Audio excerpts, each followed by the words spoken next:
Hello and welcome to Weekend Rental. This is episode 15. We are the podcast that talks about gaming, geek culture, and whatever else comes to mind. My name is Ryan, and with me we've got Andy. Hello. And Justin. Hey, everyone. All right. So we're going to have an interesting episode this episode. We are going to have a guest in the main segment later on, so stay tuned for that. And as always, we're going to kick this off with our opening segment, Buy, Rent, Burn. Each of us picks a video game, we play them all, and then we individually determine which of those games, if given the chance, we would buy, rent, or burn. The system for this episode is the TurboGrafx 16, one of my personal favorites. And Andy has selected Pac-Land. That was released in 1990. Justin has gone with Gunboat. This is a 1992 release. And myself, I have selected World Court Tennis, released in 1989. So we'll go through each of the games individually, kind of talk them over, and we'll go back up to the top, and we'll start with Andy's pick, Pac-Land. I'll briefly read the description here on the game from the back of the box. For Pac-Land, it is Pac-Man, the world's most famous game character, is back. Help Pac-Man guide the fairy back to her home in Fairyland. But watch out, those mischievous ghosts are out to stop you once again. Use the magic shoes to help Pac-Man get back to his own home in 16 different rounds with multiple trips in each round. Eating power pellets and bonus fruit along the way. Fast, frantic, addictive Pac-Man action from beginning to end. Might have oversold this game, but Andy, what do you think? Well, I think the important thing to keep in mind with Pac-Land is it's an arcade game from 1984. So we're talking about a port that's 6 years later. Wow, that's a pretty good turnaround time. Yeah. But yeah, it's a platformer game, which is completely different for Pac-Man. And I think they did an okay job at translating what Pac-Man is into a platformer. You know, you're getting power pellets, eating the ghosts when they're in trouble or, you know, in the way. But overall, the platform in itself feels a little bit wonky, but I think that's because of the arcade roots of it. You know, you played in 1990 and you're like, well, Mario Brothers nailed this, like, or, you know, Super Mario Brothers nailed this how many years earlier? And Pac-Land just feels really weird in that regard. But and the art style, I love the art style, but at the same time it's like somebody told them to open up Microsoft Paint and just take the line tool and shape tool and like do fill buckets, fill it full of colors, and that's the graphics of the game. But it's something totally original. You don't see that on any 8-bit systems or anything like that. It's all straight lines, solid colors. It's kind of interesting. I kind of dig it. Yeah, it definitely stands out. And like the one thing is, even though it's a side scroller, it's still like instantly recognizable as a Pac-Man game. I mean, they've done a good job of translating like what you'd expect Pac-Man to look like in that, you know, new environment instead of just like a map game. So that's cool. Yep. It is funny though, you know, speaking of like the source of this and like being it's an arcade port. So it's one of those arcade games that's got a weird control. It doesn't use a joystick to go left and right. You have a button, a designated run left and a designated run right button. So that translated over to the TurboGrafx controller means that your D-pad is jump and your A and B buttons are run left and run right. So it's just kind of completely backwards from any other platformer you'll ever play. And that takes some getting used to like mentally undo years of gaming habit. But it works. I had to check the controller mapping right away and then be like, oh yeah, this is how that game is. Yeah. Otherwise you'd for sure think you had something wrong with your controller. Yep. Like, wait. My mapping must have been different because mine was the arrows. Oh, really? Really? Wow. Yeah. I wish. It would have felt a lot more natural. So like I jumped in and movement was fine. The only thing that happened is I got to the fucking diving board and I didn't know what to do. Right? And that's been my experience every time I played this game. I've never gotten past the springboard. Yeah, and like I was telling you earlier, all you have to do is keep pressing the over button, or basically the jump button, whatever is on the D-pad, and just keep pressing that over and over and over, and then you get there. And yeah, it's not something that you would think of doing at all. That's crazy. Yeah. I it's funny because like I swear I thought I tried everything, but yeah, I would never have guessed to tap the. I mean, why would that make any sense? Right. That's like such an unnatural thing to program into a game. Well, and then he gets like, you finish that, and then he gets like the ruby red slippers from like the Wizard of Oz, and all of a sudden he can do double jumps now. It's like, this is really weird. I mean, what's Pac-Man doing? Are we the next one? He's getting a dress here. I don't know. Yeah. Is this the origins of Miss Pac-Man? And then you see at the end of the level, no, Miss Pac-Man's there with baby Pac-Man too. Which the whole aesthetic of the Pac-Man designs are based on the TV show. I'm pretty sure. Sure seems like it, the old cartoon, but yeah, it could very well be. It's interesting too because like this is one of those platformers that reminds me almost like a Adventure Island, where it's just the platforming is so like one leveled and just sparse. You know what I mean? Yeah. Like you're more running and jumping over obstacles than anything else. Plus, there's a timer on it, which I assume that was more because it was an arcade game. So it's like you're constantly running, but like really the landscape isn't that varied. It's kind of just like a flat plane for the most part. I mean, it gets a little bit better later on, but it feels very similar to that, minus the very fucked up control scheme. yeah, you'd almost play this like an endless runner, except you can't. Eventually, you do hit a section where you have to stop, go the other way, pause, and yeah, it just seems weird that way. That, like you said, like at least in Adventure Island, I feel like you're constantly running, right? Like that's the whole point. Right. Where it's like you hit a point, and you're like, okay, I'm supposed to stop here, and it's a little bit different in that regard. Yeah. No, it's interesting though. It's like very visually appealing, I think, and it's an interesting game that everybody should play at least once. So, I guess what do you think? Move on to Gunboat? No, let's move on to yours, to World Court Tennis. I wish. All right. So Jason's joining the podcast. He's gone with Gunboat. So Justin's pick is Gunboat, of course.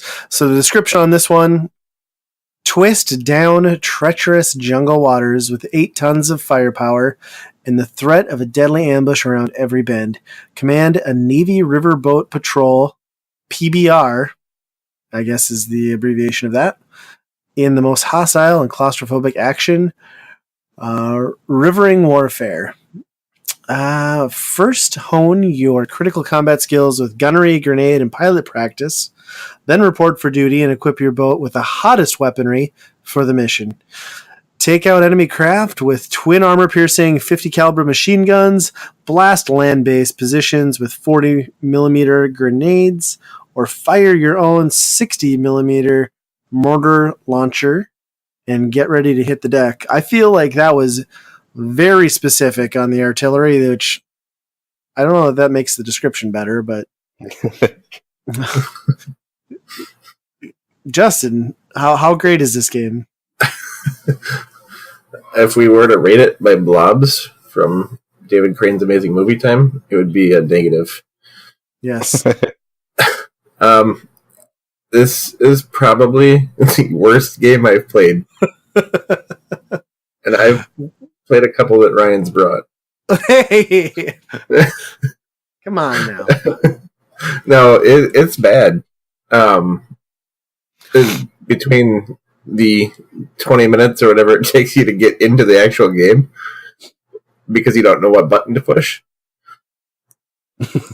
Yeah. To into the game and not knowing what to do. Right. The menu navigation is horrendous.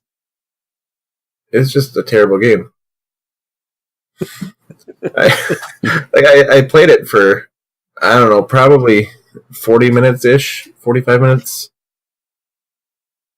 And I didn't do anything. I pushed select a bunch, because I guess that's what you have to do. That's pretty a good representation of the Vietnam War, though. You just stumble around, push buttons, Didn't do don't anything. really do anything. Yeah. Oh. for the first time, I was finally understood why the Vietnam War started. If they were shooting our PBRs, Because they control so poorly. no, our Pabst Blue Ribbons. Oh yes, I think you had to have PBRs, didn't you, in the Vietnam War? Yeah. And it was just that and smoking the marijuana out of your shotgun. Yeah.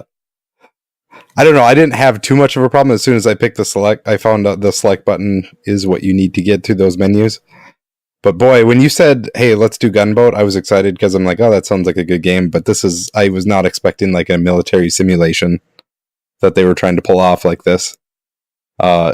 Just by that description, like you said, it's like very specific artillery, guns, and all that stuff. So there, you can kind of tell what type of game that they were trying to do here. And I don't know. Once you get into the game, it's almost like an open world game, but stuck on a 8-bit system with like a frame rate of like Oh, it's so bad. 5 frames a second, maybe.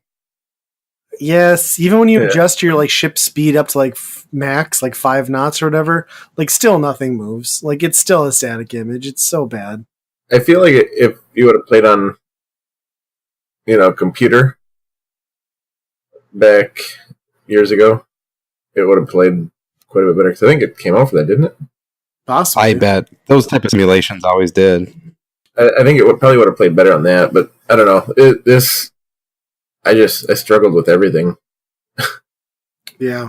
Well, that's the thing is like once you get through the menus and you get into the boat, like it drops you into a gunboat, but like from an on deck perspective, right? So like you're sitting either from a mounted turret perspective, or you can pan to below deck where you're controlling speed and things like that. So I mean, I guess like from a set piece, like if I was going to look at like a screenshot of this, that looks great, but then when you put like the actual enemies off, further off in the distance, it's just such a muddied mess and nothing controls well. Nothing is explained for shit. It's just such a frustrating experience. By the time I got through the menus and figured that out and got into the game, I was already over it. It was not good. It's about the same for me. I gave it still a decent amount of time just because I was like, I'm guessing I'm missing something. Yeah. And I probably am, but it wasn't a pleasant experience. No. I mean, I got in there, I blew up a couple ships, and I'm like, that's probably what this game has to offer, just with maybe different scenery. And I don't need to find out if I'm right or not. Are you able to switch weapons? Maybe. Probably. I mean, I selected 3 weapons for loadout. Yeah, you picked 3 weapons, and I only used one. Yeah, it's a disappointment. Like Andy said, like I thought, like I almost bought this game at a gaming convention for like good money because I had no idea what it was. And I was like, oh, I bet this is gonna be sweet. It's gonna be like an arcade type shoot 'em up game. And no, like this is not what you. The thing is like the TurboGrafx has such a small library, and most of it is better than average. To like find a game like this just kind of sucks. And like the pictures, you're like, oh, this looks interesting. Right. I mean, the only thing they got right is like literally you have a gun on a boat. I mean, it's probably the most accurate title of any of the games we played here, but that doesn't seem. Yeah, this game came out for the Amiga, DOS, TurboGrafx 16, and the ZX Spectrum. So like, how is that? Whoever made that decision to be like, oh yeah, get it on the Turbo, like, it's very strange. Dude, I bet this looked like shit on the Spectrum. Yeah, maybe. Because that was like 8-bit, right? Yeah, so it's Turbo, like, but it's got a 16-bit GPU, doesn't it? Yeah. Or no, it's 2. I forget. I don't know. Yeah, it's something like a hybrid, but yeah. Yeah. I don't know, but even so, like even on PC, like if it's this slow, like there was a ton of like airplane simulators back then, the same era, that were PC games, and at least those were fast enough. You move fast enough that you could actually get like a spatial awareness. Where this was just like I don't even know how far like away that guy is, or I don't even know what I'm looking at. You know? Yeah, you couldn't even really tell. Is that a boat that I'm shooting at, or is that just a island? Because there's no definition to indicate. Yeah. And then I tried to run into the boat to see what would happen, and you just drive through it. So then maybe I'll sink it this way, not going down by being shot. Nice. We probably would have won the war if we actually had no clip on. That's military tech that we need. Somebody's got to be working on that, I hope. All right, let's move on to World Court Tennis. Description: it's your serve. Whop. The ball clears the net at 100 miles per hour and raises a little dust inside the chalk line. An ace? Question mark. I don't know why I said question mark. But anyway, no. Whop. Your opponent returns with a powerful backhand and kills your plan of charging the net. No matter how you play, with up to 3 friends, singles, doubles, or against the computer, World Court Tennis will tax your endurance and test your skills with action. It's fast and furious. Just don't scream at the line judge. He's never wrong. First of all, there is no line judge in this game. And I didn't know that you could play with up to 4 people. I didn't know this used the turbo tap. That's kind of cool. I don't know that I would do that. So yeah, I mean, World Court Tennis is exactly what you'd expect. It is a tennis game. It's solid enough, maybe a little more steep on the difficulty curve from the point of entry than most tennis games. But the reason I selected this one and the reason that everyone should play this game is that outside of your singles and doubles mode, there is a quest mode, which is probably the only mode you'll ever want to play in this game, because basically what it does is it is a top-down RPG with tennis. So you get in this village, the king asks you to go find the tennis court. Some villain has come in and stolen every tennis court from the kingdom, and it's your job to set out and find those tennis courts, and he sends you on your way. And you go out in the world and you have random encounters that result in tennis matches.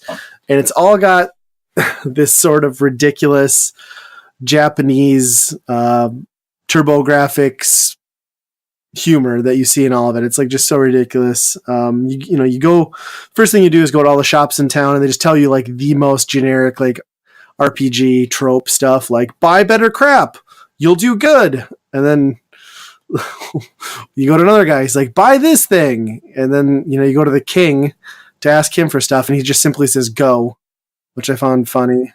So basically, like, they just explain to you, like, in the most kind of sarcastic way, like, what you should do, like you've never seen an RPG before, which is funny. And then just the sense of humor in the random battles. I mean, when you start playing the tennis, like, it's just tennis matches, right? So if you lose, though, you reset back to the main city. The main village. So the goal is to just keep progressing and not losing so you can explore more of the area to find the next towns. But some of the encounters are just funny. Like one of them that you'll hit is Jason with the hockey mask and all challenges you. There's just some like bizarre looking people with just horrible facial distortions. Like there was a duck-lipped guy that I came across whose lips were actually larger than the rest of his face. It's kind of insane. So yeah, it's just this completely bizarre thing you would never expect to find in like one of the most mundane type of games that's on everything. It's just a simple sports game with this awesome little hidden mode in there. What did you guys think? For that, like, I honestly had no idea there was quest mode, so I didn't play that. I did play 3 solo matches or 1-person matches, and I hate tennis. In this game, I played those 3 games, and at the end of it, I was like, fuck tennis, it's not a real sport anyways. And that's how I ended it. Like, completely missing out on the best part. Yeah, I'll go back and try it, but at this point, this game sucks too.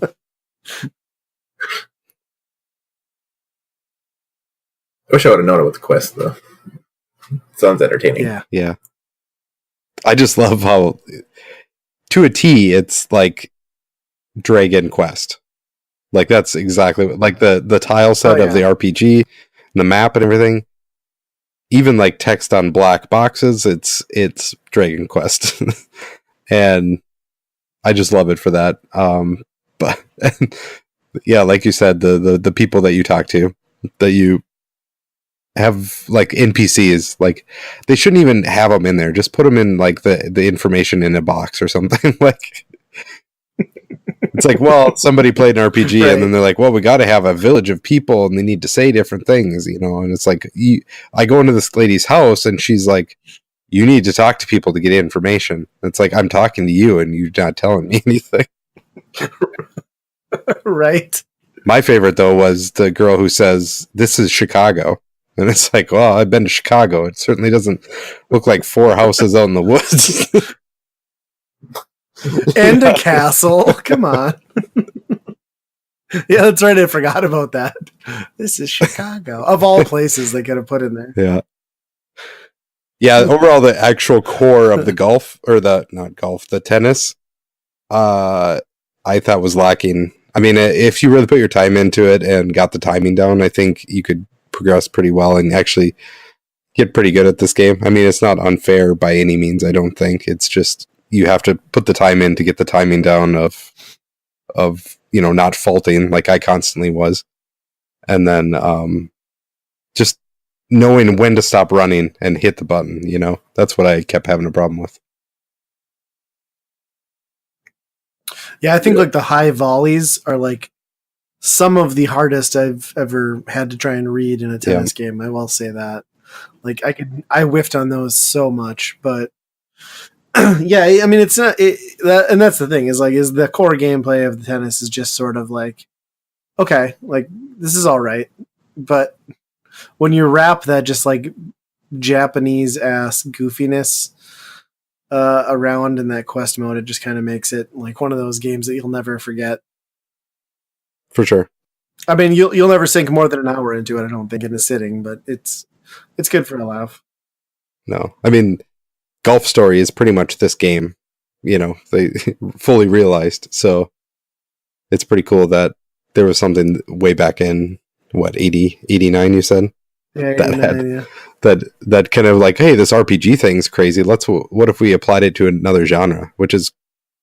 That's nuts. I know. If only this had like set off a precedent to where every sports game had like a nonsensical RPG mode, I might have actually liked sports games as a kid, at least. Yeah, there's a few of them out there. I mean, Mario Tennis kind of has one on the Game Boy, doesn't it? Yeah, it does. And then I think there's a crazy soccer one, I think, that does that too, but yeah, I'm not sure.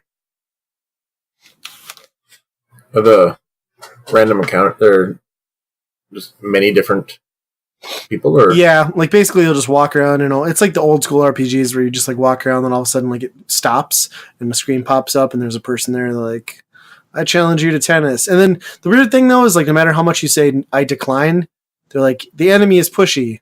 Like Ryan plays tennis. Well, I named my character myself, so yeah. But basically it's just like that, except it's always like just a tennis match. So they're never the same ones though, are they? Or do you end up going against the same ones? I mean, I did see some repetition because I would lose and I'd get set back, but yeah, it's never the same people in order. It's just like these random NPC like overlays. And then sometimes you'll start out serving, sometimes they start out serving. If you can start out serving, you'll pretty much always win. But I'll have to go back and try that mode. Yeah, it's interesting. So yeah, we've gone through all the games. Let's go back up through the top. Andy, we'll start out with your picks. What are you thinking on this one? Yeah, this one's I'm kind of going back and forth for my buy. It's certainly not Gunboat, I'll tell you that. I think just kind of talking through this convinced me that, yeah, I think World Court Tennis needs to be my buy just because how innovative that was at that point in gaming history, you know? To take something that was crazy popular like Dragon Quest was in Japan and then apply it directly into a different genre just as a side mode into, you know, this TurboGrafx game. It's kind of crazy. So I think that's going to be my buy just because of that. And my rent is going to be Pac-Land. And the reason I say that is if that game if we were rating it on that game as a 1984 game, I would give it a lot more leniency. But since it came out after Mario Brothers and a million other, halfway decent platformers on the NES, like, Right. it just does not hold up. But that art style is crazy. It's really basic and really dumb. Like, it looks really bad compared to a lot of other things on the Turbo, but I still love it for how weird it is. It's almost like vector colored. I don't even know how to describe it, but that's going to be my rant. And I think it's pretty obvious that Gunboat is going to be my burn. I don't think it's as awful as you guys say, like from Oh, it is. From if I was in 1990 and was really into simulations and I didn't have a PC, sure, I might stick in there a lot longer than what that was. But I mean, the TurboGrafx was just not that platform, right? Like, right. It already didn't have the horsepower. Yeah, and the buttons, like, it didn't have enough buttons anyway to pull off something like Right. that. So yeah, when select is used for select, something's wrong. Yeah. I'll tell you. Like, that one would have probably been a game I would have played for PC, because I played a lot of different simulation games, but it just, in my opinion, didn't work for this situation. No. Yeah. Yep. Justin, how about your picks? Well, I'm going to start out a little bit backwards here. My burn is going to be Gunboat. Just like we had just discussed, it just doesn't work very well on here. I think if it would have been on PC, it probably would have been a little bit better, but I can't put any time into that game. My rent is going to be, I have to go World Court Tennis. I didn't play the quest mode, so as far as this game is, like, I really didn't enjoy this game, but I do want to go back and play the quest mode. So it's kind of a temporary rent, because I want to see what that's like. But I will put World Court Tennis as my rent. So my buy will be Pac-Land. I really struggled with this game as well. The diving board, I could not get past. But the presentation of the game and just, the look of it, I guess, I thought it looked pretty decent for how it played. So that would probably be my buy for right now. Yeah, not bad picks. Yeah, I mean, I might as well get it. I mean, this is gonna be obvious, so I'll get the burn out of the way too. But Gunboat, of course. Yeah, just for everything we mentioned, mostly the hardware limitation. It's just not gonna be an entertaining game on the TurboGrafx. I'm gonna buy World Court Tennis just because of that quest mode. I don't know. There's just something very charming and, like, that's the sort of crap you're only gonna find on the TurboGrafx. It's just goofy and it's worth a laugh and worth having in my collection for that reason. And in fact, I do have it in my collection. And I do have the next one in my collection too, which is Pac-Land. But I've never really liked that game a whole lot. Like Andy, you pointed out, there were just already at that point so many other more competent platformers that, especially with its, like, awesome visual art style, it's just so disappointing that the gameplay is so shallow. So that would be a rent for me. But I think we've determined now, finally, that Ryan does indeed love Japanese role-playing games. Yeah, that's true. Maybe I've been kidding myself this whole time.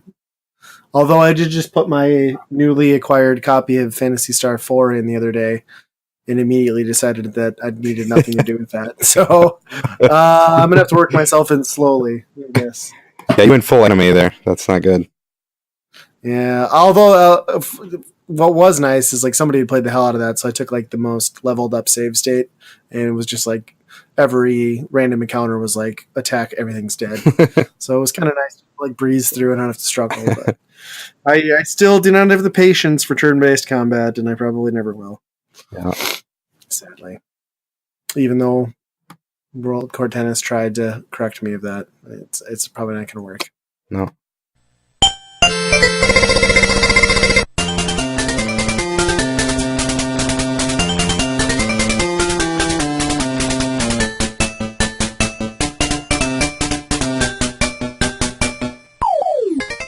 All right, so moving on from Byron Byrne, let's get into the meat of the podcast. This time, we have a very special guest. We have Arthur, also goes by Pocket Rocket Radio on YouTube and social media.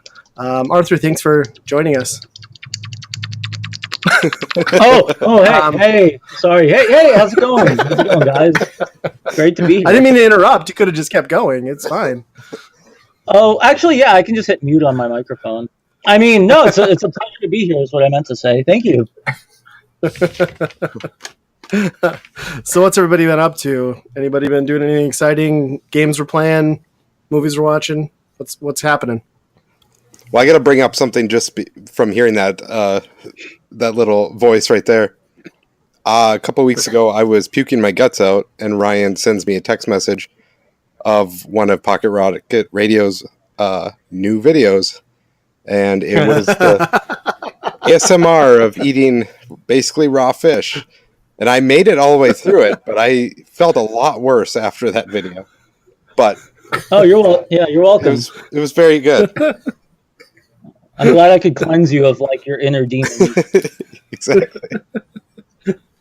Oh, that video was so great, by the way. Oh, thanks. Yeah, no, I'm glad. That's one of those things that you just kind of had to like. I had to explain to my fiance like what the purpose of that was because she doesn't get my humor. So she was like, "Why did you do this?" And I was like, "It's just I just felt like doing it." And then it was just silence, and we just pretended like it never happened. That's how you know it's a good video. Yeah. Thank you. It's worth bringing up too. I guess we should mention at the top here that you were gracious enough upon my request to do like a little intro guitar, little musical number for my YouTube channel, which we have now transitioned to the opening theme for the podcast. So, thank you. No, thank you. Thank you so much, man. Because like I can't believe like you guys like asked. Well, you asked to like, like, hey, would you be down to like collaborate and do this? And I was really excited. It was like, so that was a lot of fun, and I hadn't recorded in a while, so it was just fun, kind of like starting up like some studio equipment. Yeah. No, it's awesome. I love that thing. I've been using it less on my YouTube channel because I need to do an updated video overlay for it with my new game room, but it's fitting really well on the podcast for sure. Oh, sick. Yeah.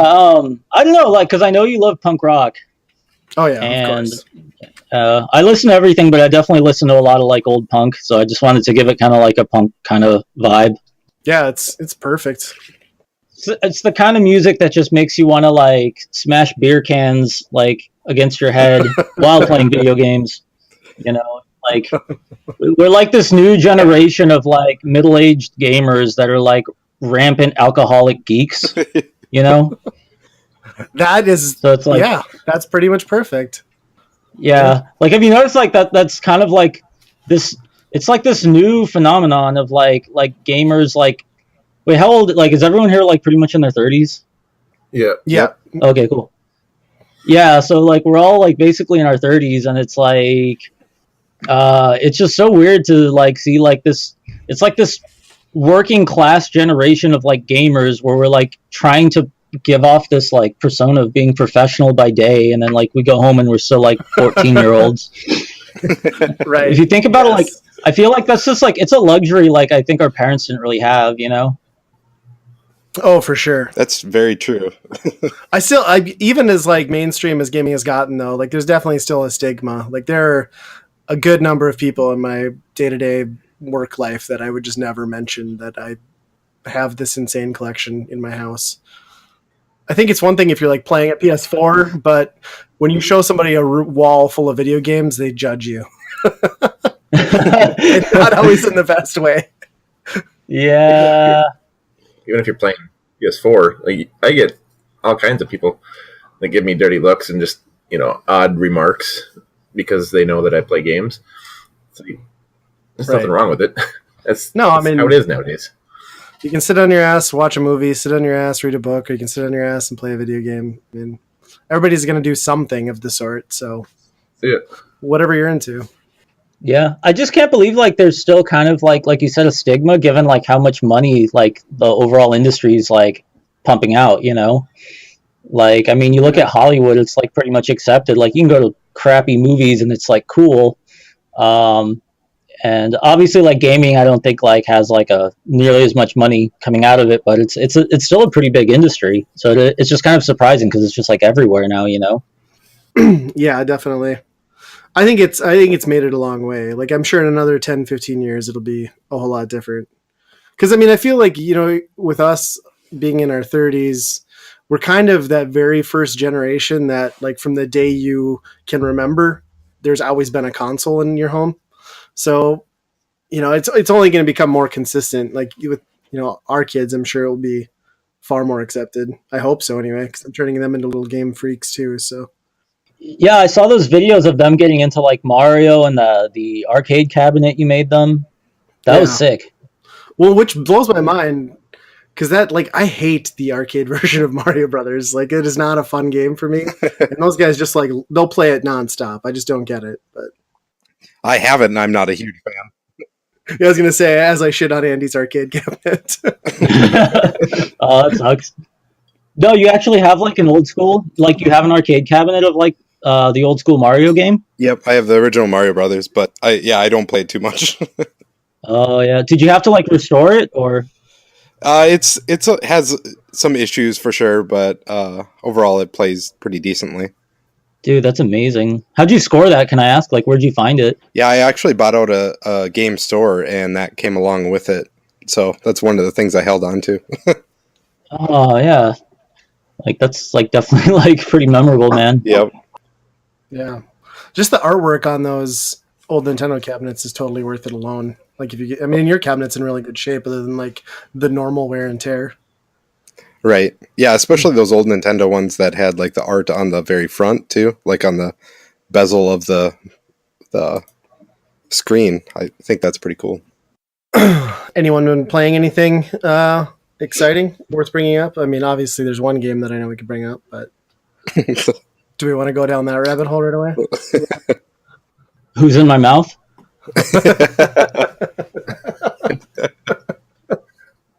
Well, since you're still able to talk, I'm guessing it was Ryan. No, I remember that game. Wow. It's like,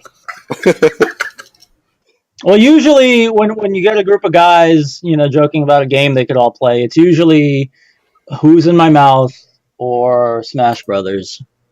And Smash Brothers hasn't been released yet on the Switch. Hey, you see what kind of transition I did there? That was like pretty clever, huh?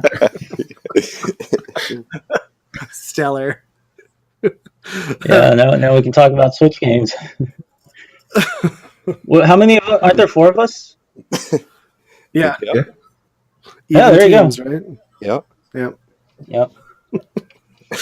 So, how about we'll just go right into Monster Hunter World. I don't know if you've played this at all, Arthur. Probably not. I don't know. Did you pick it up yet? No, I haven't gotten around to it on PS4. No, not yet. Yeah. So we all bought it launch day, and I think that first week I sunk like 36 hours into it, which is kind of disgusting because I don't really have 36 spare hours in the week mostly. But I'm in love with that game. That's a great game. Have you played any of the other ones, like any of the older Monster Hunter games? Yeah, I've been a fan for quite a while now. I got really into the Monster Hunter Tri or 3 or whatever it was called. It was, the same game, but the Wii U version. And this is just like so much better. There's like a ton of quality of life improvements. Like when you're mining, you don't have random pickaxe breaks. You don't have bug net breaks. You don't have a lot of these like simple like annoyances have been updated. So it's a much smoother game. That said, it's still very much like a janky Monster Hunter game. Like Capcom's like Nintendo. They have no idea at this point how internet lobbies work or matchmaking or what really that should look like. So it's the most convoluted, least explained part of the game, along with just a bunch of other shit that they just kind of expect you to figure out. But if you're willing to accept that, and especially if you're already a Monster Hunter fan, it's by far the best Monster Hunter game. I mean, it's so good. The visuals are great. What would you say about the difficulty compared to like the original game that you played, like on Wii U? It's a lot more forgiving, at least to the point where I'm at. I mean, on the older versions, I would frequently either go on missions where I ran out of time, or some inventory item broke and then I couldn't complete the mission and I'd have to just leave. And I failed a few times along the way in this one, but I think it's a lot more balanced. Yeah, because I'm guessing they obviously invested a ton of money. Because I just saw it, like I saw the video of it, and it looks like it was a huge investment on their part, but also seems like a really big risk to try to invest that much money into like kind of like a niche game like that. So I think it'd be smart of them if they kind of dropped the difficulty curve, but I can't talk. I haven't played, so I haven't seen like what it's like. Yeah. Well, I definitely think it was a gamble because, I mean, the game has been a smash success everywhere but the United States. And for the amount of money that they obviously had to put into this thing, if it didn't take hold over here, which it has, luckily, I don't know that we'd see another one, at least outside of handhelds. Yeah. That's kind of cool, though. Like, because the bigger the community is, like, I'm, like, more motivated to, like, kind of give it a shot now, Yeah, and I can say from my background, like, I tried the old PSP ones and just could not relate to them at all. But this one, I've been the same way with Ryan. I've got 30-some hours in a week, too. So it certainly got the bug into me now, too. So something changed along the way. Can you think of anything that they, like, changed from the PSP version to here? Like, anything that's different in the gameplay that kind of just makes you get into it, like, more easily? Yeah, the big one for me is, like, you can, if the monster runs away, you can track them a lot easier in this game. Because I remember the old ones, correct me if I'm wrong, Ryan, but you had to, like, do a specific action. Yeah, you had to throw the paintball. Okay, that's what it was. Yeah, there was something that you had to, like, do so you could actually see where the monster went, and half the time I wouldn't be able to do that. So yeah. Well, and that's another thing, too, like, as you're mentioning, when they would run away. In the older games, like, everything was compartmentalized into zones and you had to load in and out of each one of them, and there's still zones on the overlaying map, but it's one continuous hub world, so there's no like breaking of the pieces back and forth. It's one large map that you're exploring that just on the map happens to have different zones overlaid on it, but it's much more immersive, I guess. And this one, it feels like the old ones were just like balls hard right away. And this one seems like it's more like, hey, we'll give you 3 easy ones, manageable ones. And then after that, you're going to hit a wall and you're going to have to grind on this one a little bit. 3 more after that, same thing, where it still sucks. Even when you're grinding that, like having kids in a busy life, having those missions that you drop, a half hour in and you don't gain anything from it. That kind of sucks still in 2018. But overall, I mean, if we get to the end of that game and it's that, I could guarantee I'll be frustrated enough to quit if it's just like grinding to the point where we not get anywhere. Yeah. Yeah. And that is like, I will say that's the biggest problem with this game is I obviously like put in some late nights on this thing, but it just it's not conducive to my schedule because I don't necessarily have an hour straight to sink into it. Cause it's not like there's a pause button, right? You start a 50-minute game or you start a mission for a 50-minute hunt and I'm in that. Like I have to be there to finish it out right then and there. So it's kind of tough. Like you have to make sure you're kind of notching out the appropriate level of time. I mean, kind of 2 hours is really what you need to get anything done. By the time you log in and get stuff done, do your buffs. Yeah, true. What do you think of it, Justin? I know this is like the first one you've actually sunk any time into. Yeah, well, like I bought the Wii U version a while back. And tried to play once or twice with you. Yeah. And I couldn't play that one, like not because of the gameplay, because of the party chat system annoyed me too much. So when I heard that it was coming to PS4, we played the beta, and being able to actually talk and communicate made it feel like it was going to be a pretty fun game. So when it released, I picked it up as well, and I really enjoy the game. I have a lot of trouble playing it for a long time. I think that first 3 days or whatever, we put a lot of hours into it. Yeah. But since then, it's kind of like I put in 2 hours here, 2 hours there, and I really struggle by myself because I play as a ranged attack, and I just get destroyed. So it's not really as much fun by myself. Yeah. So I can't complete missions hardly. But if we can get into a group and like I think it was Tyler and I went through and ran quite a few different things, and it was pretty easy with 2 people. But 4 it should be easier, but we struggle for some reason. Yeah, we've had some bad rolls. I really enjoy it. Gameplay is good. The graphics look good. I feel once you kind of get the movement and just the game style down, you'll enjoy it a lot more. Yeah. It's definitely a game that requires patience, that's for sure. And I would also like to point out just how awesome it is that they made an NPC called Fiverr Bro that just sits in the bar and does nothing but eat and drink. Whoa. Like what kind of a character is it? Is it like a human or? Yeah, it's a human. But then the canteen is all run by cats, of course, which they really up the ante on the caps. Yeah, it's so cool. Yeah, I love the animation. Every time you order food from the cats, there's that same animation, and it still just puts a stupid smile on my face, like even after playing it 100 times. It's great. So it's Japanese as fuck. Yeah, that's awesome. It's gonna raise a couple eyebrows, you know. For sure.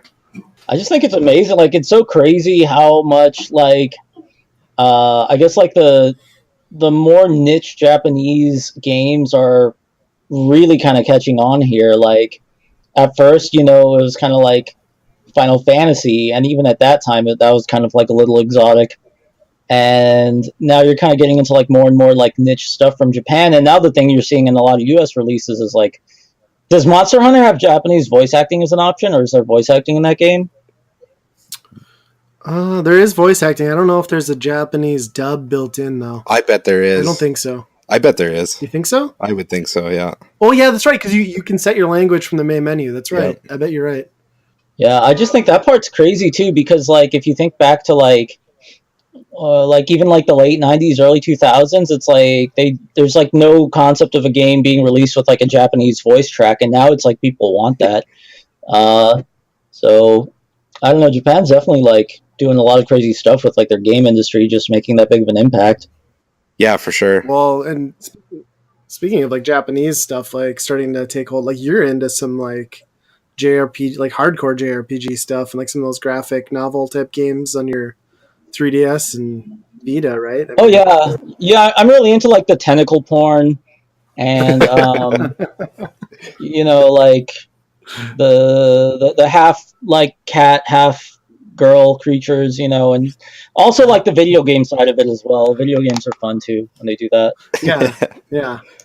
Once you get past the hentai, you never get past the hentai. You stay there for all eternity. That's why I had to block those sites just so I could finish my homework, you know.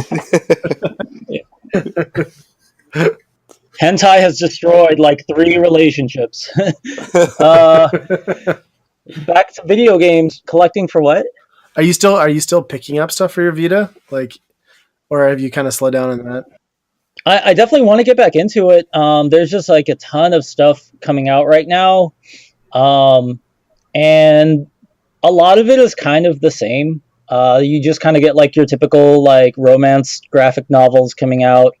Your typical kind of grindy, weird JRPGs with like magic girls. And I think it was really, really cool at first because it was just like so different. But then you see them kind of like recycling the same formula. And after a while, I guess it's like, I don't know. I'll wait until something kind of like unique comes out again. Yeah, I mean, how many hyper dimension Neptunias can they make? You know, too many. Geez, like I think that franchise had like a lot of potential from the first game, and that's like all I played of it. But after that, they really just like ran it to the ground just by trying to like milk the bejesus out of it. Like, I don't know. I guess, but it's got a cult following still. It's just, I don't know. I can't really get like too into it. Like I said, the first game was kind of fun. It had like a cool combat system, but after that, it was just kind of like they were just trying to make like an easy cash grab out of it. Right. I was interested in it just because of the premise of, like the video game world or whatever. But Oh yeah, like that's fun. The story's fun, and there's like a lot of really good like humor in it. The combat system's pretty difficult. My biggest complaint about that game is just like, okay, like I'm used to grinding in a JRPG, but I think that one to me has too much grinding, and like there's no difficulty levels, oh yeah. so that's kind of a turn off. And it's brutal too. Like it's one of those games where you have to go through like a really long period of time without being able to save, and then they'll like put you up against like one boss, and then you're like almost dead, and then they don't let you save, and then they send you right into the next boss. So it's like Oh jeez. they do a lot of that stuff just to, I don't know, like I guess some people enjoy that. I don't know. I don't have time for that. It's like Ryan was saying, like just setting aside like an hour a day or like 2 hours a day, like that's a huge investment. Yep. I feel Yeah, like some of those games, sure. they just do that to be like padded out to be like, oh, well, we're at least a 50, 60 hour game, like that's a positive. Yeah, I think that's so stupid. Like I'd rather have like quality. Like I love when a game like gives you options besides grinding, like where you can be more tactical or you can learn the system better. Like where there's at least like alternatives to like, just repetitious grinding where like the battles are the exact same like button combos every time. I just like I'll play those games, but I'm getting kind of tired of them, because I'm like, what's like it doesn't feel so much of a challenge as much as it is like a test of patience. Yeah, exactly. I mean, one of my favorites from the past few years has been Bravely Default, where you can turn off the random encounters, but the end of that game was just they padded it out way too much just in the story, having you go all these different areas, and it's just like just cut it short. It's a 25, 30 hour game. That's fine as long as you make it quality. Yeah. Do you think they're doing it because like I don't know, because it always seems like there's like a handful of people like us where we kind of like have an issue with that, but at the same time, it's like it does sell. So I wonder if there's people that like enjoy that, like that enjoy being like, oh, I spent 60 hours in this game, even though most of it was kind of filler. Yeah, it must be. But then the other thing I think, like, because wasn't Bravely Default, that was Square Enix, right? Yep. Yeah, they're learning a lot from. This is what I think. I think Square Enix is like watching the indie game scene really, really closely because like you see them kind of like I think Bravely Default was a little bit of an example of that, where like the really old school traditional kind of like JRPGs or RPGs were getting really popular like on Steam and even like some of like the console like online stores. So like as the indie scene like follows a certain movement, I noticed like Square Enix kind of trying to follow that, and then I think they kept going with because I think wasn't like I Am Setsuna like a smaller subdivision of Square Enix.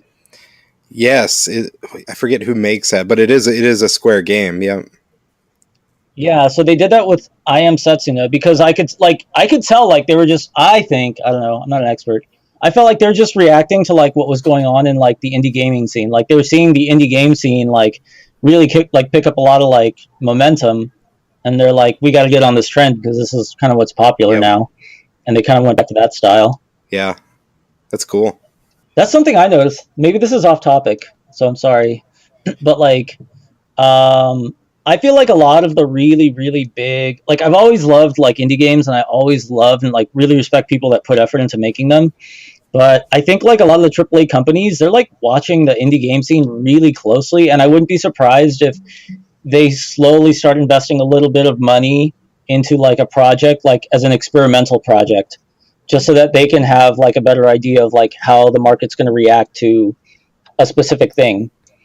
Because if a concept takes off from like an indie game developer with like a limited budget and not that much advertising money, then it's a quality game because it's basically going around by word of mouth. So they know if they take that same concept later and they have the money to invest in like marketing, like I'm pretty sure they'll have like a pretty huge hit. Like I think Octopath Traveler, that's like the new Switch game they're doing. I think that's definitely like indie game influenced. Yeah, it's got that style.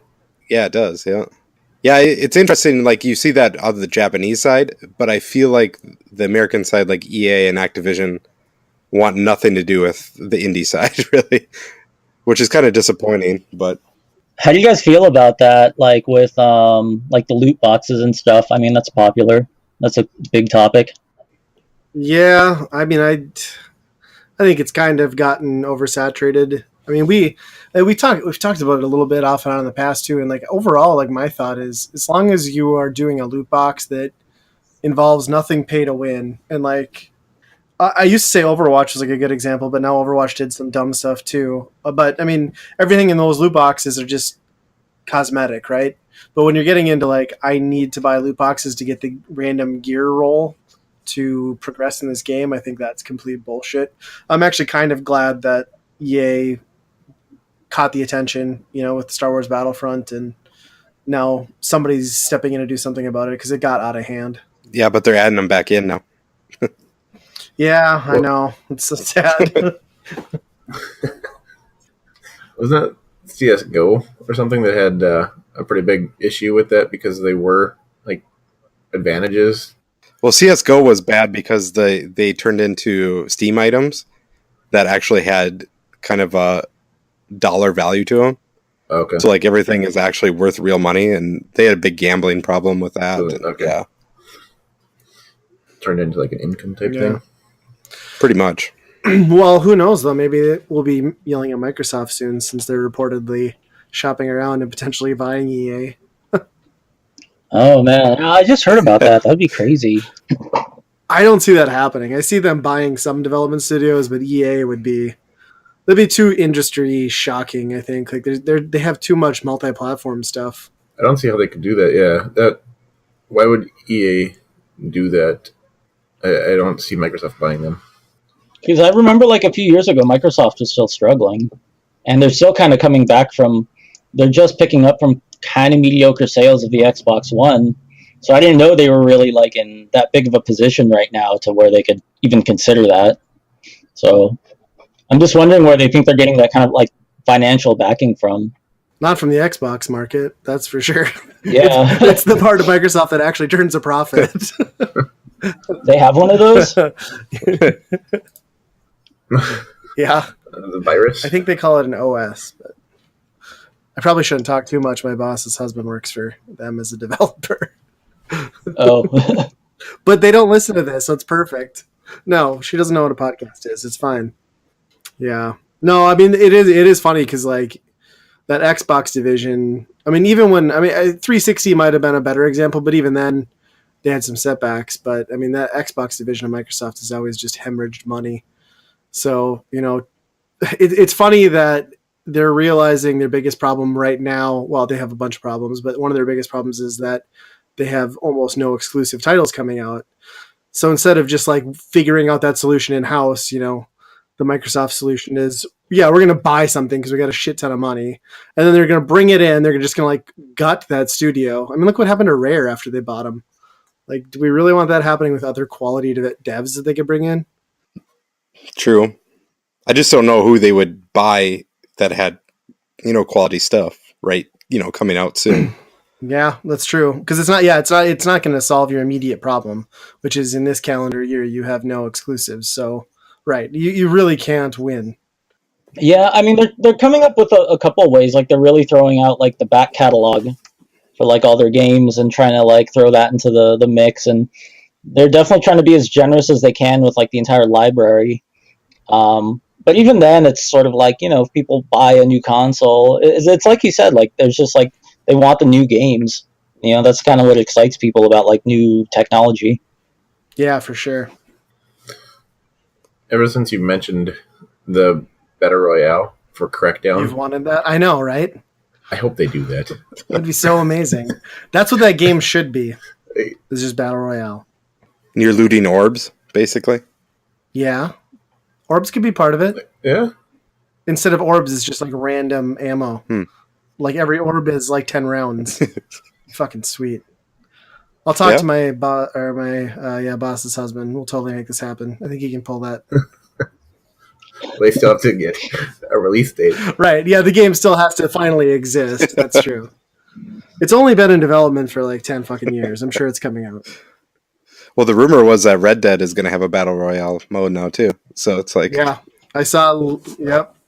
I heard there was leaked footage. Huh. So that only makes sense. I mean, they even put Battle Royale into Grand Theft Auto 5. oh, did they? So, yeah, I don't think it's to the extent. It's not I don't know. 100 man or whatever, but they do have a Huh. mode. So, I think they had that before, though. The Last Man Standing or whatever. yeah, it was It was smaller called. though, right? We never ever did that. Right. That's true. Is Crackdown pretty fun? Yeah. I mean, for the time, it was a really good kind of open world, stupid, fun game. It's a game that's better co-op. If you're going by yourself, it's maybe not that great, but yeah, the first two I thought were really good. I know the first one, I put a lot of time into it when I first got my 360 and got that game. Like, we'd have co-op online and do all the challenges just by throwing each other through the orbs with the car. You'd have to try to jump through them with the car, and nearly impossible. So you just picked each other up and threw each other. Yeah, I was curious what it was because I just saw they're working on a Crackdown 3.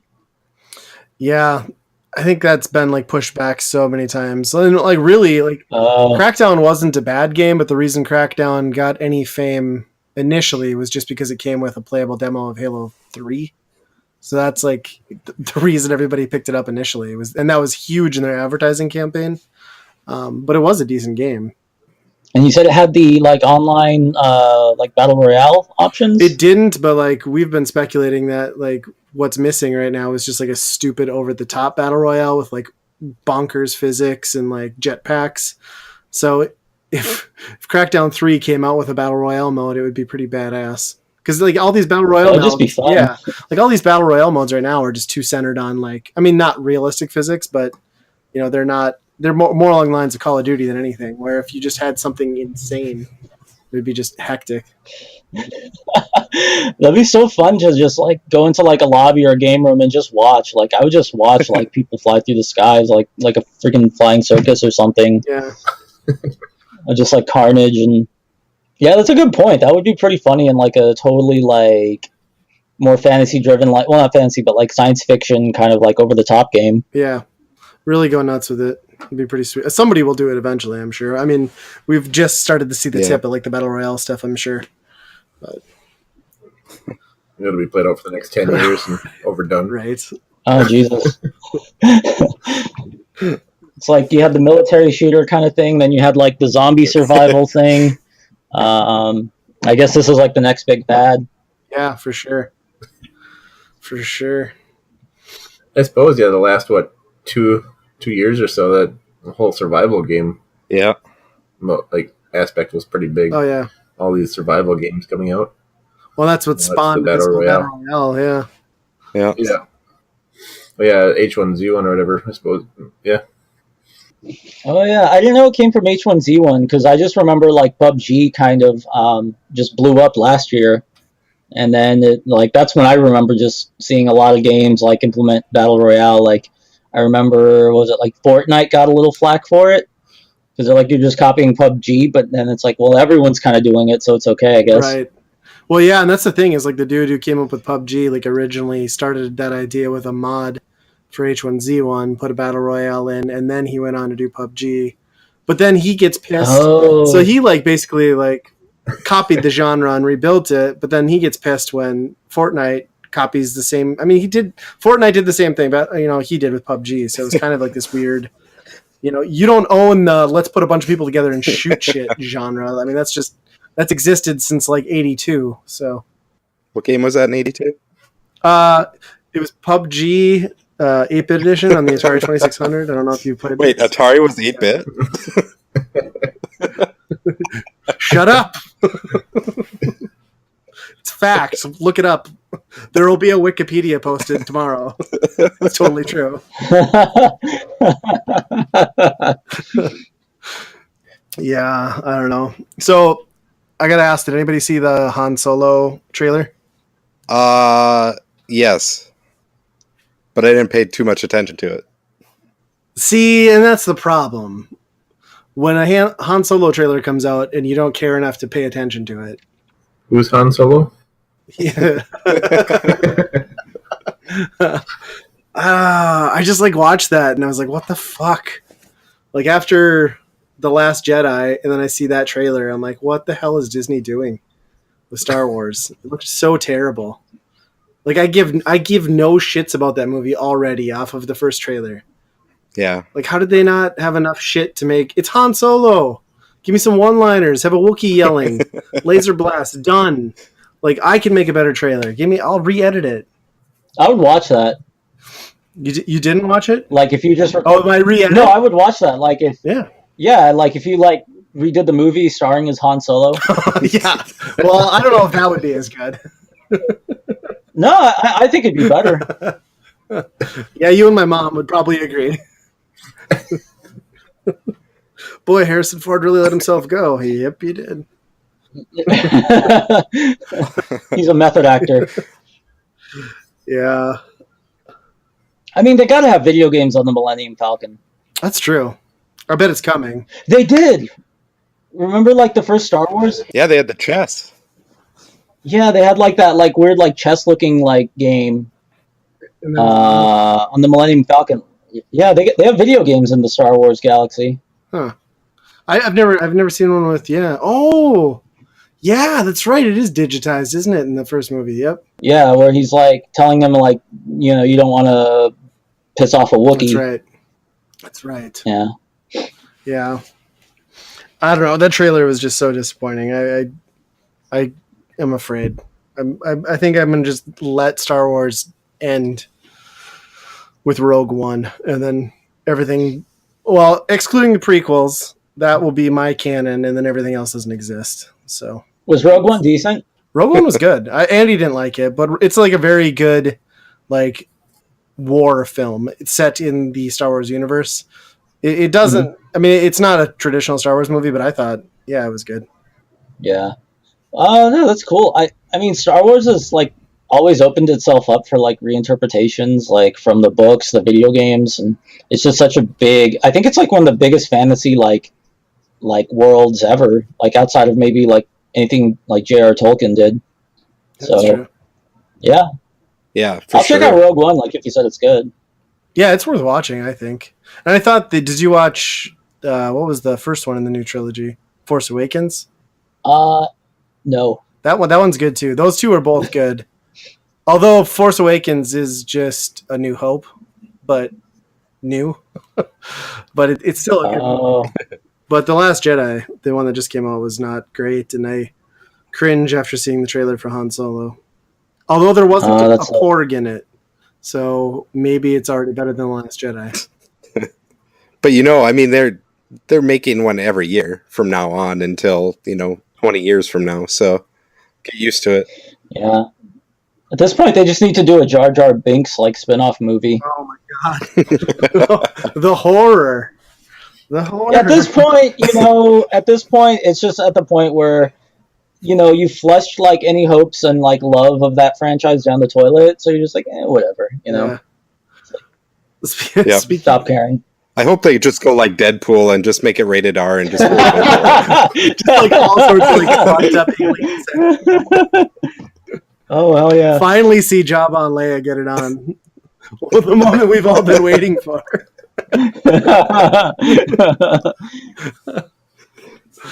They need to make it an anime. Like they're making a Batman anime. Oh really? I saw. You guys gotta look up the trailer for it. But like they're making an anime. Like in Japan, basically about Batman, and it's like Batman and the Joker go back in time to feudal Japan. What? And it sounds stupid. Sounds kind of awesome. And maybe it will be. Yeah. Well, because like I think it's a cool premise because Batman's like fighting background is from like ninjutsu and like ninja stuff. So I think that's kind of a cool place for him to be. And like Batman is like basically like the modern day ninja. So like, it looked really crazy. And I don't know, like, if Japan can pull it off, like, if this is, like, a good anime, like, I can just see, like, everything else being Japanified, Nice. There's actually a guy at work talking about that Oh, really? like a week ago. Yeah. So, speaking of anime too, did you guys, any of you happen to catch that new Godzilla? It's a 2-part like anime thing from Netflix. So there's like a 1 hour. It's like an hour and a half, hour and 40 minutes for part 1. Part 2 hasn't come out yet. No, I haven't seen it yet. Oh, No. Yeah, it's like anime reinterpretation of Godzilla, and it's fucking awesome. Like basically, like in this one, Godzilla isn't just like he's a monster, right? But like he is literally a world-ending monster. So like they abandon Earth and like basically fly around space for like I don't know, like 10,000 fucking light years or something, and like then they come back to Earth and 20,000 years have passed thanks to like future and space technology, and like Godzilla is still there, and it's fucking bonkers, but it's so good. Totally recommend it. Did I sell it? Did I sell you on it? No, totally. Like I'm just, I was actually like stroking myself as you were describing it. And then you stopped, Sorry. so that was a big disappointment. So now I guess I gotta watch the anime if I want to finish. You know.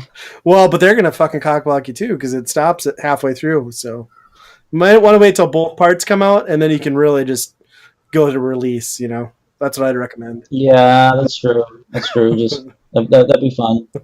Otherwise, I'm just not gonna be able to concentrate. You know, the rest of the day. Right. That's a problem. You know how it is. Yeah. Yeah, well, because you were talking about anime, which the Godzilla one I want to check out because I'm surprised it took that long because it seems like you wouldn't expect it, but then like you said, like when you think about it, it's like, well, that makes perfect sense. I mean, it's like they're both Japanese, so. Oh yeah. But did you watch the Castlevania animated series? Yes. yep. It did. That was sick. Yeah. Yeah, it was so fucking dark. Like, Oh yeah. it just blew me away too with like the anti Christian undertones. Like they really like shit on Christianity hardcore through that thing. I was like, holy, like this is kind of tied back to Nintendo. That's kind of shocking. It had like a lot of like, I guess you could kind of say like political and philosophical undertones. Like I wasn't expecting any of that. I thought it was just gonna be like straight up like dumb and like just all action, which the action was sick. But man, it had a lot of like controversial stuff, which I give them like credit for. That was pretty cool. Yeah, I really liked it. I mean, it wasn't. I think there was some like rough spots, and like even my biggest problem with it was like, what was it? They put out the 4 episodes right away. Like even at the end of the 4 episodes, like I didn't feel like there was much progression. Like it could have all just ran into like one longer introductory episode, but I don't know. I mean, I did enjoy it. Do you think they're gonna finish it? I mean, I'm sure they will. It seems like the worst like Netflix exclusive shit continues to get more episodes. So, and this is better than half of that. Yeah, that's true. I think it has a lot of potential. Yeah, for sure. Especially now, like it seems like a jumping off point because now that the group's all together now. Right. Like so now they can actually do stuff. So. Oh yeah, like at the end when they introduced everybody and it was like like they introduced like Alucard and everyone and it was just like you kind of like it was at the very end that like the game universe and like all the like the game characters are kind of like there and all interrelated with one another. So that was like the perfect place to like keep going with it. Yep. Yeah, the giant clockwork cogs and stuff. Yeah, that kind of was a great ender. Anybody else got some pressing topics? Well, I was going to ask Arthur how long he's been playing guitar. Oh, on and off for like, let me see. Hold on, I'm trying to count the numbers. What's 31? I was 16. What's funny is I'm a math major, but I can't do like simple addition and subtraction. Luckily, they have calculators. So, yeah, exactly. I haven't had to add or subtract in like forever. So they shouldn't have even wasted their time trying to teach me that crap in school. Like on and off for like 15 years. Awesome. Yeah. Oh, wow. Because I quit for 5 when I was in the military, and then after I got out, I just started playing again. But yeah, it's just a hobby. Yeah, that's about as long as I've been doing it, and you're probably 4 times as good as me. So I don't know, like I don't think so. I don't think I'm like good or anything. I just like I have fun playing, and it's Because if you get into music, I could rant about like my thoughts on music for decades. Because I love music. Like one of the reasons like I really love like games. One of the main things that'll sell me on a game or get my attention on a game is the soundtrack. Because sometimes like the game might not interest me, but if I hear like a track and I'm like, this is kind of sick, then I'll pay attention to it. You know. And there have been games I played just because I heard like the soundtrack first, and I'm like, oh shit, I got like Final Fantasy X. I decided to finally play it because I heard so many tracks from like the soundtrack that I was like, okay, like I need to at least like see what this game's about. Yep. But yeah, how'd you get into guitar? It was mostly just out of curiosity. I still don't know how to play actual music. I just do tabs, obviously, and play a lot of Rocksmith as well. Just which I find is cool to play. Actually, feel like you're playing the song a little bit, but outside of playing it, I don't have the muscle memory or actual memory of how to play it. So it's kind of worthless, I think. But in the moment, it's fun. Have you ever tried Guitar Hero? Yep. Yeah, those are fun too. I can't play that. I can't play that worth a shit. Like, my friends gave me Guitar Hero. They're like, dude, you're going to be so good at this. And I was just losing on, like, beginner. I was just like, what the... I can't... What is this thing? I've heard that, though, that, like, people, like, actual musicians struggle with playing Guitar Hero because it's just, like, so unnatural to, like, how it should work. If you're accustomed to holding the real thing and, like, actually playing. But, I don't know. Yeah, it's like women aren't throwing themselves at you. Yeah. So weird, like not covered in alcohol. Well, you can still cover yourself in alcohol and play Guitar Hero. Like, really? I'm sure that'd make a good video. You're giving me ideas here. This is cool. I want to see a PlayStation 2 commercial. Is what I would like. If we're talking about video ideas, that demands a follow up. Push the limits and go all the way to PlayStation 4. Dude, that's okay. So, because I talked to you and asked you to like list that one so I could watch it because I was like, oh god, I want to see that again.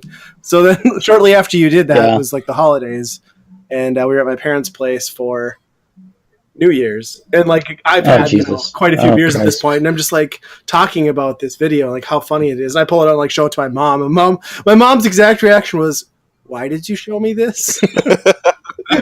And I'm like, because it's funny. And then I think she just lost a lot of respect for me, but that's okay because I think it's great. If I had a nickel for every time a woman told me that, oh man. Why did you show me this? Yeah. No, I fucking love that video. Like your crazy ass sense of humor is just like one of the things I've always loved about your YouTube channel for sure. Oh, thank you, man. One of the things like I thought was so cool of you was like just how open minded you are. Like I definitely respect that. Like I'm not trying to like suck you off, like yet. Go ahead, please. Well, no, I mean you're a married man. I don't want to cause problems. She's not going to do it. I mean, so we've been married a long time. Oh man. Well, this is. Yeah, let's just change the subject now. This is getting sad. Oh man.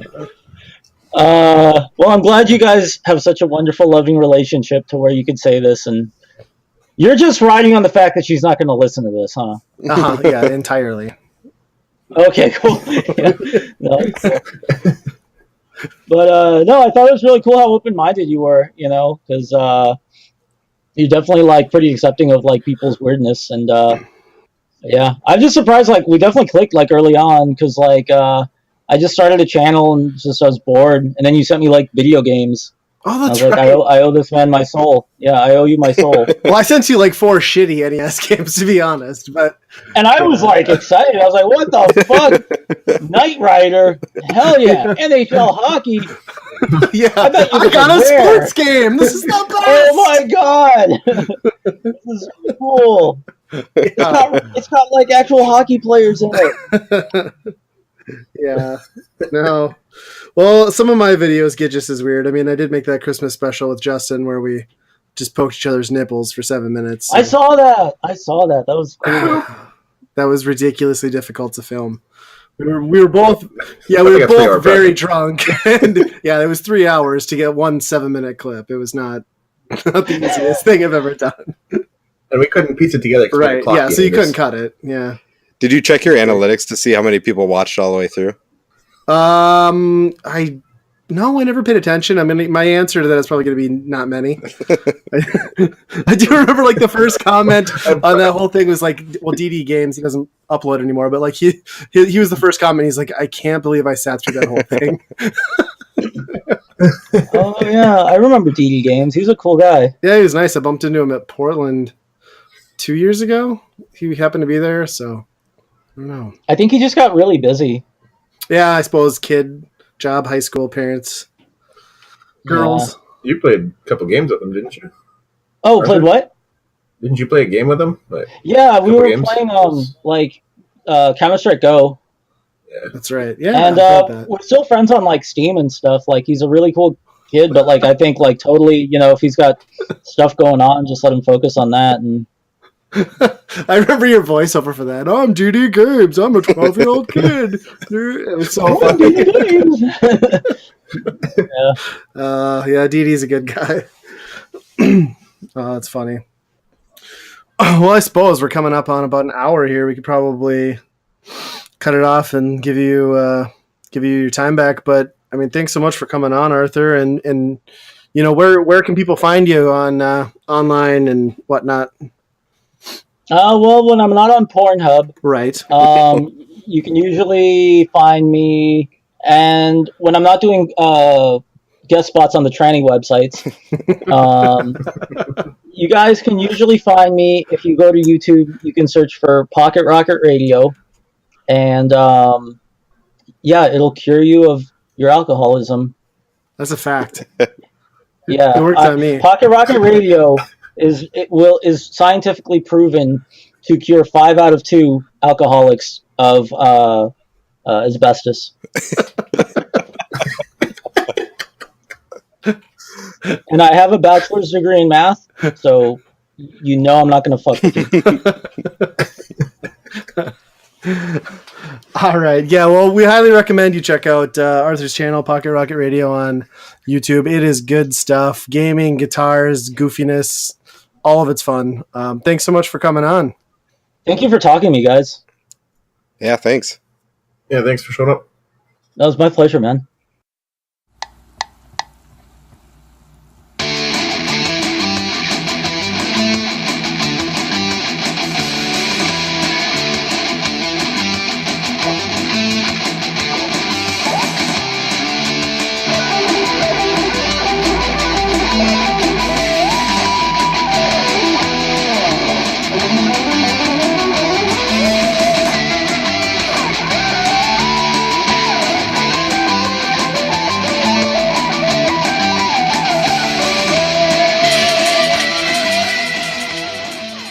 Okay, how about you guys want to answer a few fail-bag questions? Let's do it. Okay. Our first one is coming from GamePro issue 57, April 1994. Sam Trammell from Sunnyvale, California. And if you don't know who that is, he was the president of Atari at this point. He is writing into GamePro, saying, I was recently browsing through your magazine and came across a review of our new 64-bit Jaguar on page 49 of your December 1993 issue. Obviously, as the president of Atari, I have a biased view, but I think that your writer missed some very important points when he or she said, without the big arcade hits from Capcom, the Jaguar has no chance of succeeding. We at Atari are courting the arcade companies in a big way and hope they become publishers on the Jaguar. They will be able to do things that are just not possible on other platforms. However, don't discount other sources of great software. There could be a creative force out there, as we speak, working on a great Jaguar title. We at Atari are doing all we can to cultivate new and exciting experiences on the Jaguar. I ask gamers to write to their favorite publishers and ask them to write software for the Jaguar. At Atari, we are working on some groundbreaking software that will be released in the coming months. We are very excited about the possibilities for Jaguar and welcome comments from the enthusiasts who read GamePro. How desperate is this man? I mean, well, that's like the elephant in the room. Like, is this actually him? Or is this like some middle-aged fanboy who just like composed a nice letter pretending he was? I think they're taking it seriously because they actually say send comments to Atari and the actual address to Atari. I was hoping that he would have a check mark Wow. after his name, but okay.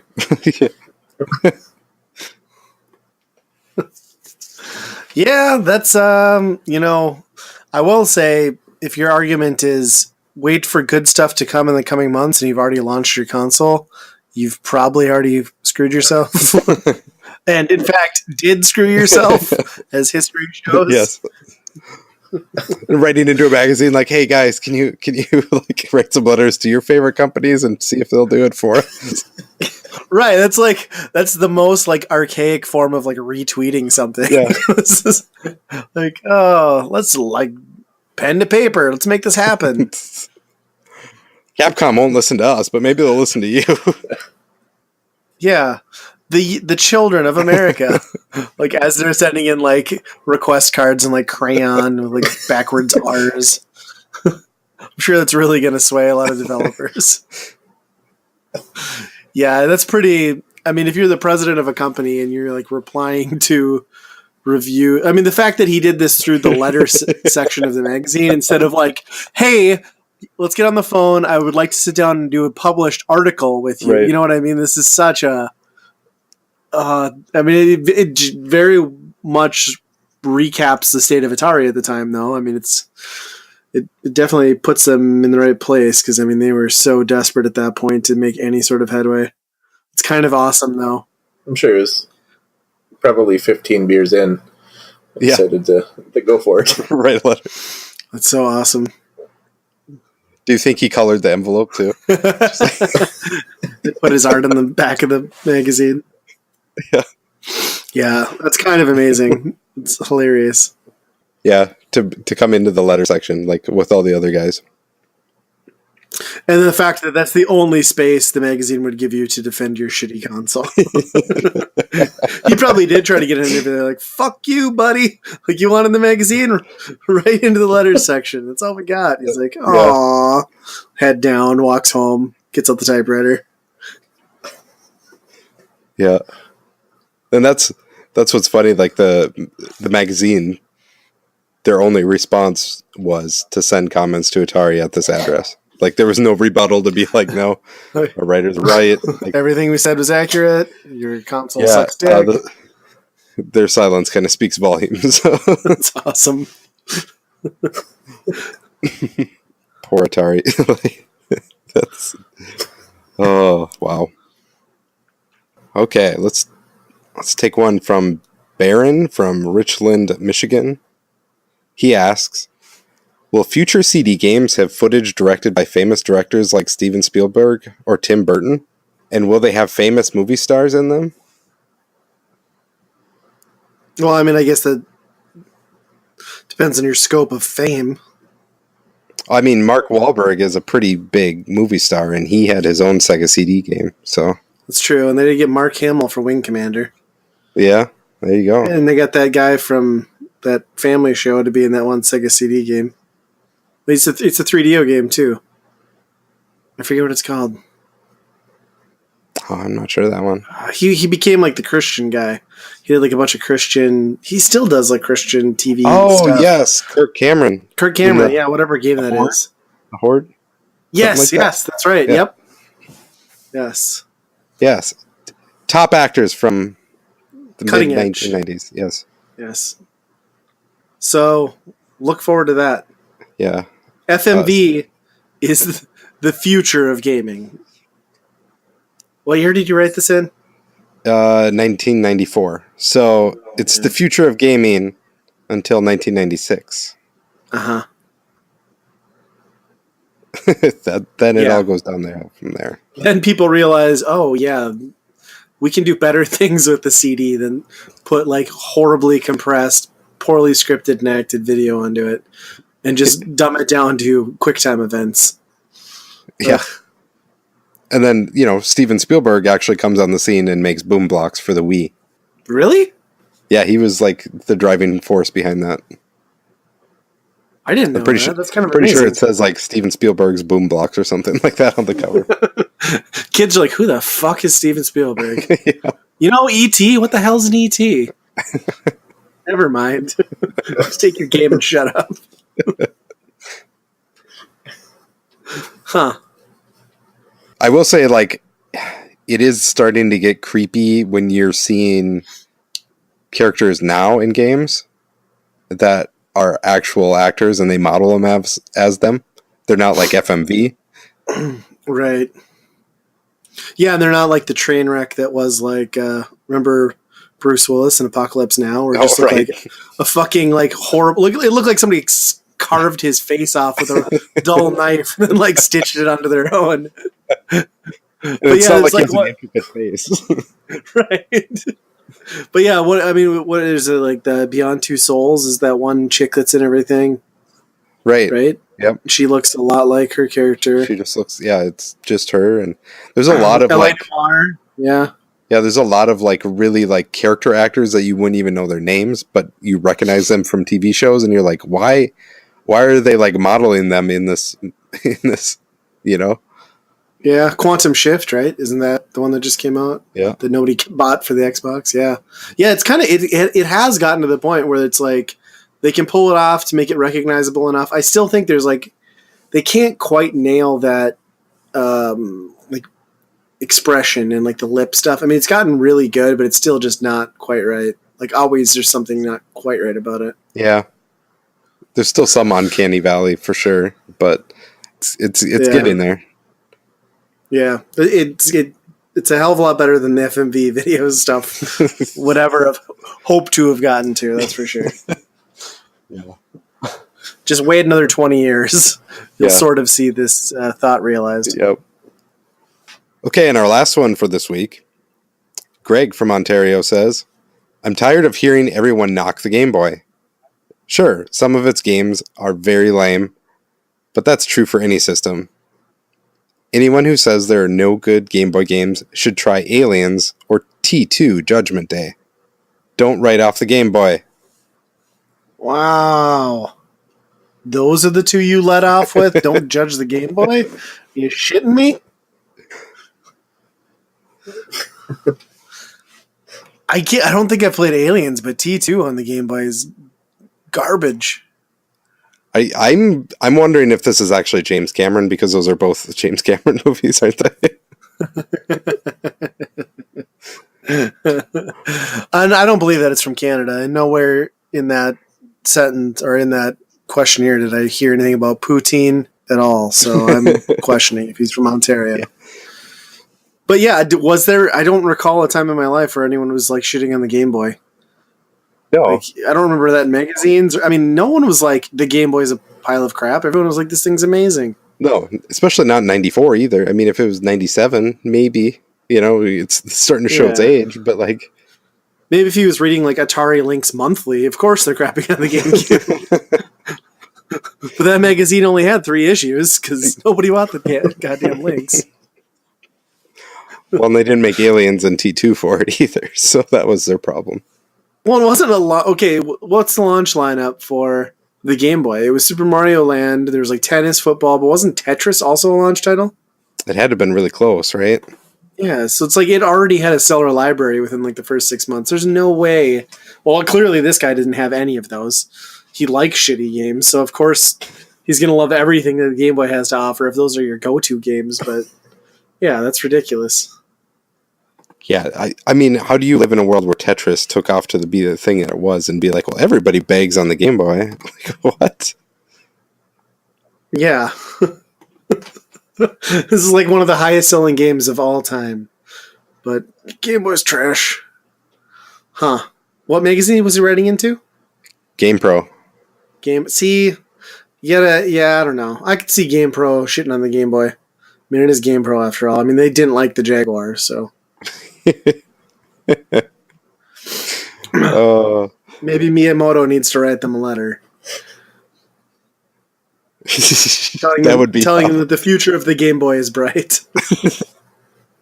We're actively Please. contacting them.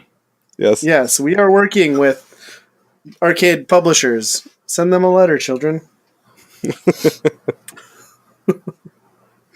Yeah, I don't know. That's like just bonkers to me that anyone would have to write a letter defending the Game Boy at any point in time. And then on top of that, bring out Aliens and Terminator 2. Like, I kind of need to look up gameplay of this Aliens game now because I know what Terminator 2 is, and like that is hot garbage. yeah. I think Aliens is like must have sold really well because it is pretty common, which is weird really? since it's a kid's game. I mean, a kid's system back then, you know. Right. Huh. Maybe it's Alien 3. Yeah, Alien 3 is the one that I always think of. See. Yeah. Well, we here at the Weekend Rental Podcast strongly endorse the Game Boy. Maybe not your choice in quality titles, but we're fans. Yeah.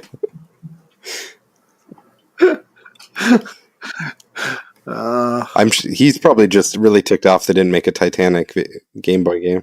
When did that movie come out? Like 1990, what year did it? Because the Game Boy would have still been around, I suppose, but irrelevant. Hold on, I'm Googling it. When did Titanic come out? 97. So he'd had to wait a couple of years, but... Only James Cameron video games for this kid, though. What if Avatar got a release on the Game Boy?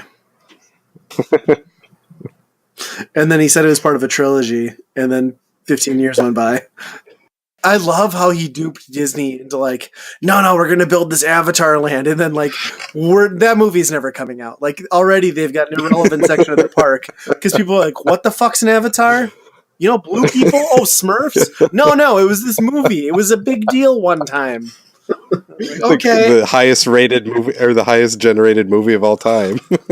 Yeah, fucking poor Disney. All that money. They're like, damn it, we fucking built it. We have to open it now. Yeah. So terrible. All right. Well, I think that wraps another fail bag and another episode of Weekend Rental. Justin, why don't you take us out? All right, so you can find us. We got a website. It's going to be www.weekendpodcast.com. On there, you can find links to our Facebook, Twitter, YouTube. Also, we are open for emails, questions, everything. Our email is going to be weekendrentalpodcast@gmail.com. And go ahead and find us on iTunes, Google Play, subscribe. And as always, be kind, rewind.